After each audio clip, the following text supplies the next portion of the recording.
Жұбайым Айсұлтанмен студенттік шақтан бері таныспыз. Алматылық жоғарғы оқу орындарының бірінде бір факультетте оқыдық. Ол мені алғаш көргеннен-ақ ұнатып, маған көз тіккен достарына маған жоламауын өтініпті.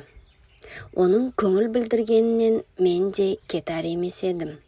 Сымбатты, әрі курсымыздың ең ақылды жігіті маған да ұнай кетті. Содан 1,5 жыл жүріп, студенттік шағымызда отбасын құрған едік. Биыл тұрмысқа шыққаныма 7 жыл болған еді. 2 ұлдың анасымын.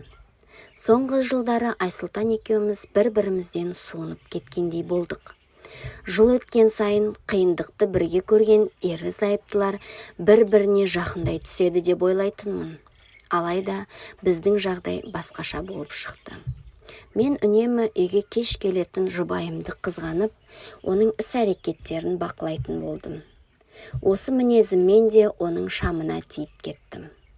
Сөйтіп, жарымды аңдимын деп өзім шалыс бастым. Жұмыста Жандос есімді әріптес жігіт бар еді. Өзі компьютерлік ақауларды түзейді.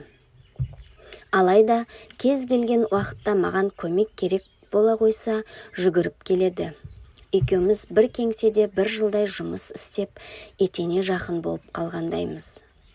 Мен оған күйеуіммен болған келеңсіздіктерді айтып сыр ақтарамын, ал ол мені үңіліп отырып тыңдайды. Соңғы уақытта маған ұялы телефоныма жиі хабарласып, хат жазатын болды.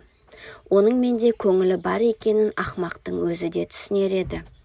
Бір күні Айсұлтан сол әріптес жігіттен келген хаттарды оқып шу шығарды. Тіпті ажырасатынын да айтты.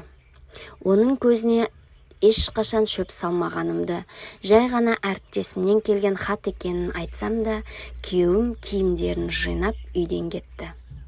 Айсұлтанның түкке тұрғысыз дүниеге бола отбасынан оңайлықпен бас тарта салғаны жаным келді.